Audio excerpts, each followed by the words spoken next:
this is Amy for Citrus Twist Kits, and today I'm here with a few pieces from the Life Crafted album and quite a number of pieces from the Scrapbooking Add-on.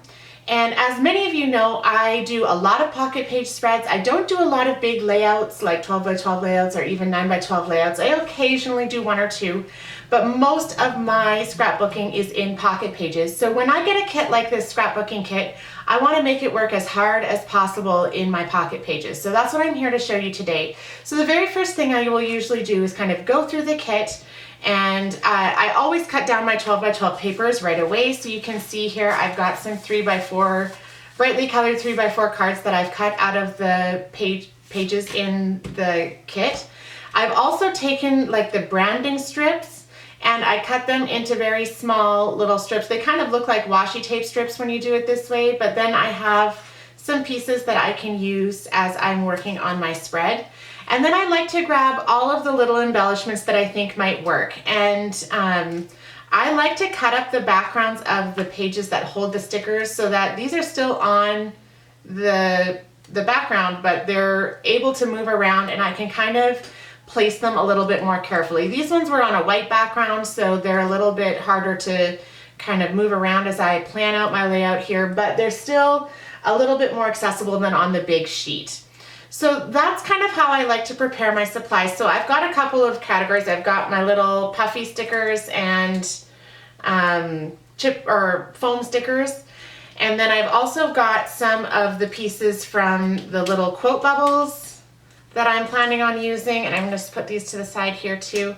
And then I've got two alphabets. I've got the alphabet from the add-on kit and then the alphabet from the Life Crafted kit, because I think that both colors are going to work really well. One additional thing that I grabbed that I find is really useful when I'm coming over to do a pocket style spread is the little label sheet as well. And then I also have some ideas for using the stamp, so I've got that here with me too. So you can see one of the first things I do when I'm trying to use a collection like this is I get just some white 3 by 4 cards ready, because often what I'm going to do is use those pieces to layer and kind of get things in where I want them to be. So I'm going to start by kind of putting down the things that I know I want in certain places. And these are great because they're so nice and thick you don't really see the adhesive through them, which is awesome. And I have a couple of, I know I want to use this one. Which way though? I think that way. And I like this. And then I have that one little branding strip here, and I'm just going to take the side so that I can get those colors over onto the other page.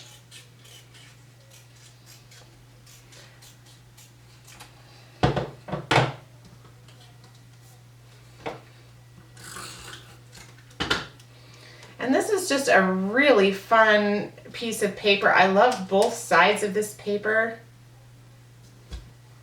It was an awesome look.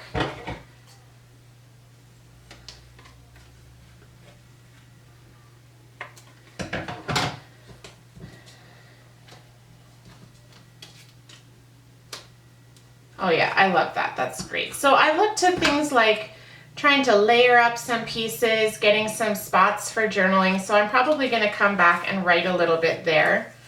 I like to keep I know some people work all on top of the page protector when they're working on their spreads. I like to put stuff in because I'm always worried that I'm going to lose pieces or I'm going to forget where I wanted things to go. And I'm going to get that right there. And I think that I want that one to have, I like the yellow. And the yellow is a nice callback. I've got the yellow in some other places as well. So I'm going to put that arrow there. So just making some journal cards for myself, some places to add some words, because I quite like adding a lot of words. Over here, I love this blue heart. And I love how colorful this spread is already looking. So this is from my son's birthday, which was a couple of weeks ago. When you're watching this, it'll probably have been almost a month. I have this one. It's just hard to see, and I don't maybe I'll put it there on top of that. It's just not quite the right size. I don't have quite enough room in the picture. I'm going to think about that yet.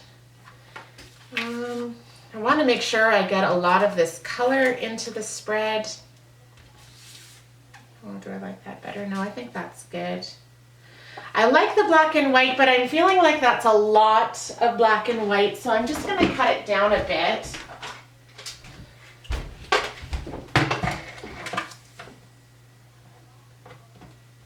So that I have a little bit less.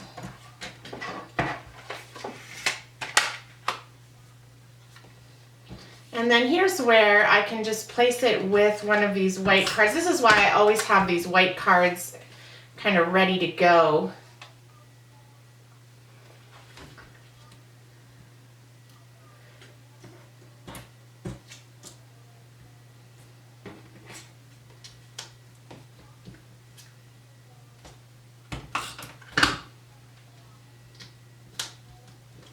I love these little conversation style pieces in the add-on. They are so awesome.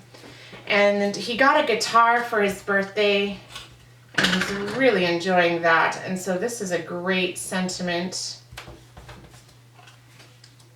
And that just allows me to have that kind of idea going across the whole thing here.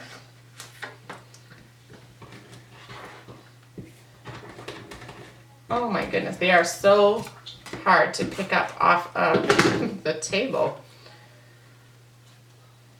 Oh, I love that because they're see-through enough to get a little bit of color variation as you put it on top of the striped paper. So that's really great. I love the look of that.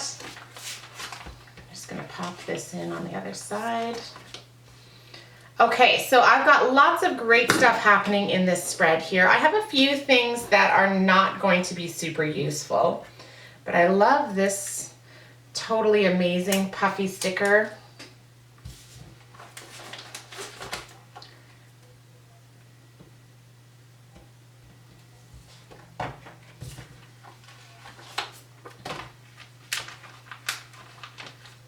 This is sometimes a disadvantage. I often work in the rings, so like my pages are still in the rings when I'm working on a spread.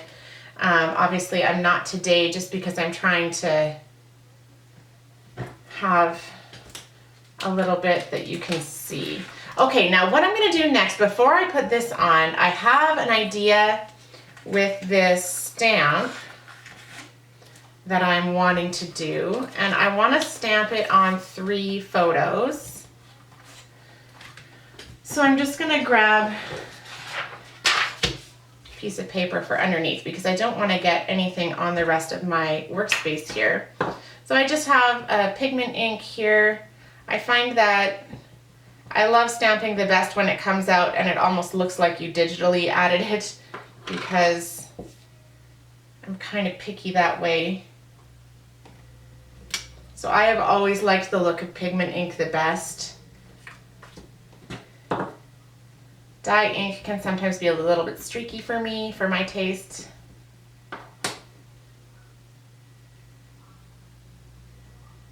So my plan is to just use this stamp in a couple of different orientations so that it becomes a repeating element across the spread, kind of tying everything together. And on this one, I definitely want to get a little bit more of the curve in it. So I'm going to try and kind of go from a little farther away here.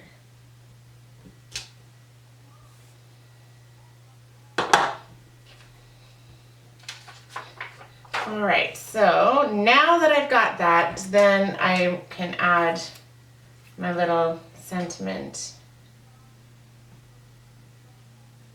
Oh, actually, no, I think I still like it there. Just kind of layer it up a bit.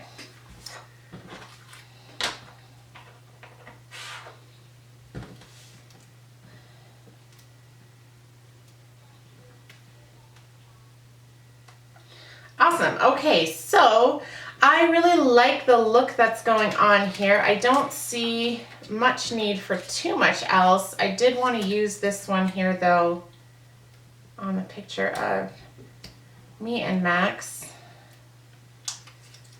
And then anything else I feel like might be a little too heavy. I do like this. There's not a lot of black, and I've always find black helps kind of bring it down and really ground it. And this fave here, I'm just going to test it and see. I don't think it's necessary. I'm going to leave it off. So what I've got going on then is pretty good. I have a few pieces here that I didn't end up using, which is fine. I'm just going to set those to the side. So all I have left to do here is just add my journaling.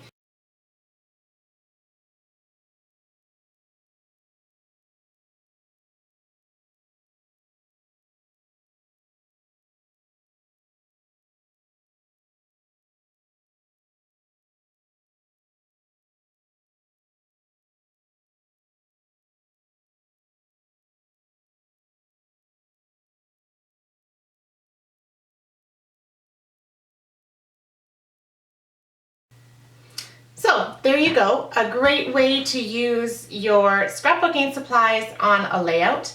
And the only thing I might come back and do a little bit later if I'm feeling like it is adding a little bit of a title somewhere, like maybe birthday. But right now I feel like I'm just gonna let this sit because I really like how everything is working together. There's a lot of color, but there's a lot of fun, and it's not overly competing with each other. So that's kind of where I'm going to leave it here. Hopefully this inspires you to take out your scrapbooking supplies and try them in your pocket pages. Thanks for watching.